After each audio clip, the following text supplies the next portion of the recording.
오늘은 3월 1일 마태복음 19장 1절부터 12절입니다. 오늘 말씀은 바리새인들이 어떤 질문을 함으로써 예수님을 함정에 빠뜨리려고 하는 이야기입니다. 그 질문은 바로 이혼에 관한 말씀이에요. 자, 3절 말씀을 보게 되면 바리새인들이 예수께 나와 그를 시험하여 이르되 사람이 어떤 이유가 있으면 그 아내를 버리는 것이 옳으니까 이렇게 질문을 하고 있어요. 그러니까 어떤 분명한 이유가 있는 거예요. 아내를 버려도 됩니까? 그러니까 이혼해도 됩니까? 라고 묻는 거죠. 그런데 오늘 본문을 보면 1절과 2절을 보게 되면 큰 무리가 2절에 따르거늘 예수께서 거기서 그들의 병을 고치시더라 이런 말씀이 있어요. 그러니까 무슨 말이냐? 예수님께서 계신 그곳에는 큰 무리가 이미 있는 거죠. 근데 그 큰 무리들은 누구냐? 예수님의 말씀을 갈급해하는 사람들이에요. 그리고 병 고침을 원하는 사람들이에요. 그리고 또 한 무리가 있는데 바로 바리새인이라. 이 사람들은 예수님께 왜 나왔어요? 병 고침 받으려고 온 것도 아니고요. 말씀을 통하여 은혜 받으려고 온 것도 아니에요. 그 은혜의 현장에서 예수님을 시험하려고 온 것이다. 곤란한 질문을 던짐으로 망신 주려고 예수님을 무너뜨리기 위해서 온 거다라는 거예요. 여러분, 오늘날도 예수님의 은혜의 현장에, 말씀의 은혜의 현장에 이와 같은 불순한 의도로 앉아있는 사람들이 있을 수 있어요. 우리가 늘 매주 예배를 드리는데 예배 현장에 말씀이 선포되어지고 기도를 올리며 찬양을 올리며 예배 드리는 그 현장에도 어떤 사람들은 갈급한 마음으로 오는가 하면, 어떤 사람들은 은혜 받으려고 오는가 하면, 어떤 사람은 말씀의 선포를 기다리는가 하면, 어떤 사람은 팔짱 끼고 그 말씀을 들으려고 하는 것이 아니라 그냥 그 말씀을 통하여 자기의 신앙을, 자기의 아는 지식을 정말로 더 풍성히 하고자 하는 철저하게 자기중심적인 예배를 드리는 사람들이 있다 이거죠. 그러니까 의도가 다른 사람들이 충분히 있을 수 있다. 우리는 예배를 드릴 때 항상 주님 위주로 주님만을 바라보며 그 말씀을 기억하기 위해, 은혜 받기 위해 나가야 될 줄로 믿습니다. 자, 그러면서 4절과 6절을 보게 되니까 예수님께서 그 질문에 대답을 해주시는 거예요. 뭐라고 말씀하시냐면 그들은 모세의 율법을 기반으로 해서 질문을 했어요. 예수님이 빠져나가지 못하도록 하는 것이죠. 그러니까 이 율법에 그렇게 써 있다라는 거예요. 아내가 무슨 잘못을 하면 버리라라고 분명히 율법에 써 있기 때문에 우리는 그대로 행하는 것이 맞지 않느냐라고 말했더니 예수님은 이것을 창조에 관해서 이야기를 해요. 창조 사건과 연결되어서 4절을 볼까요? 예수께서 이르시되 사람을 지으시니가 본래 그들을 남자와 여자로 지으셨다. 즉 하나님이 천지를 창조하실 때에 사람을 만드셨다 이거죠. 그때 남자와 여자를 누가 만들었다고요? 하나님이 만들었다 라는 얘기를 하시면서 5절도 똑같은 얘기를 하시고요. 6절은 특별히 이런 얘기를 하셔요. 그러니 이제 둘이 아니고 한 몸이니 그러므로 하나님이 짝지어 주신 것을 사람이 나눌 수 없다라고 말씀하시는 거예요. 그러니까 이 질문에 주님께서는 어떻게 대답하시냐면 창조 기사를 통하여 이야기를 하신다. 하나님의 창조의 질서가 있는데 그것은 무엇이냐? 남자와 여자가 결혼한 것은 가정이라 친항한다는 거죠. 가정은 무엇이냐면 하나님이 창조하신 창조의 기초 공동체다라고 말하는 거예요.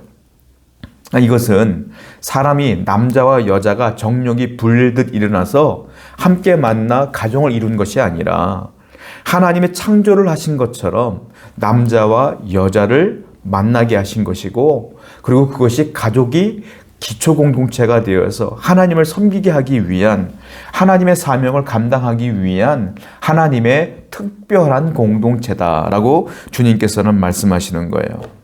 그래서 주님께서 하고 싶은 의도는 무엇이냐? 하나님이 짝주어 준 것이기 때문에 나눌 수 없다. 이 말은 이혼한 사람이 죄인이야 라고 하는 정죄의 말씀이 아니에요. 이건 뭐냐면 이혼이라고 하는 것은 하나님이 원하는 것은 아니다 라는 거죠. 그런데 왜 사람들이 서로 간에 불신하며 가정이 깨지느냐? 그것은 바로 하나님의 창조 질서가 무너졌기 때문이다라는 거예요. 창조 질서가 왜 무너졌을까요? 바로 죄가 들어와서 무너진 것이다. 그래서 이혼이라고 하는 것은 바로 죄로 인한 결과이다 라고 말씀하시는 거예요. 그러니까 정죄하기 위해서 이혼했으니까 넌 죄인이야 라고 말씀하시는 것이 아니라 사람은 늘 죄인이기 때문에 그 죄의 결과가 가정이 깨지는 것으로 나오는 것이다 라는 거예요. 6절을 보면 이제 둘이 아니요 한 몸이니 하나님이 짝지어준 것은 나눌 수 없다라고 말씀하시는 건 영적인 의미도 있다라는 거예요. 그거 무슨 말이에요? 여러분들이 지금 함께 살고 있는 남편과 아내는 하나님이 짝지어주신 관계다라는 거예요. 이 말씀은 어떤 의미냐? 내가 선택한 것이 아니라는 거잖아요. 하나님이 만나게 하신 것이다라고 한다면 우리는 그 배우자를 바라볼 때 어떤 관점과 어떠한 생각으로 그 배우자를 바라봐야 될지를 말씀하고 있는 거예요. 사랑하는 남편을, 사랑하는 아내를 어떻게 대해야 되는가? 그 말씀을 하시는 거예요. 내가 선택한 게 아니라 하나님이 만나게 해주셨다라는 거예요. 그러면 우리가 이것을 분명히 안다면 사랑하는 남편과 아내를 대할 때 태도가 달라질 수밖에 없다라는 거예요. 그런데 현실에서는 많은 부부가 이혼을 합니다. 창조 질서의 문제가 아니라 이것은 뭐라고요? 죄악 때문이다 라고 분명히 말씀하셨어요. 자, 8절을 보게 되면 이렇게 말씀하세요. 예수께서 이르시되 모세가 너희 마음의 완악함 때문에 아내 버림을 허락하였거니와 본래는 그렇지 않다. 모세가 이혼을 허락한 것은 너희의 마음의 완악함 때문에 허락한 것이지 원래는 이혼을 하나님께서 원하는 것이 아니다라는 거예요. 이 완악함이 뭐예요? 죄다. 이거 죄. 너희들이 죄가 있기 때문에 그것을 허락한 것이다. 서로 간에 죄를 짓기 때문에 더 이상 죄를 짓지 못하게 하기 위해서 허락한 것 뿐이지 원래는 주님께서 원하시는 건, 하나님이 원하는 것은 그렇지 않다라는 거예요. 그렇다고 해서 서로 간에 음행이 있어서 이혼을 한다고 해서 원칙적으로 그렇기 때문에 이혼하라가 아니에요. 안 할 수 있는 것이다 라는 거죠. 그런데 서로 간에 그것 때문에 배신감을 갖고 죄를 짓는다면 모세는 그럴 거면 차라리 이혼을 해라 말한 것이지, 너희가 그것을 극복해낼 수만 있다면 그것은 하나님의 뜻은 아니다 라는 거예요. 그러니까 이혼이라는 것은 하나님의 뜻은 아니고 죄 때문에 일어난 것이다 라는 거예요.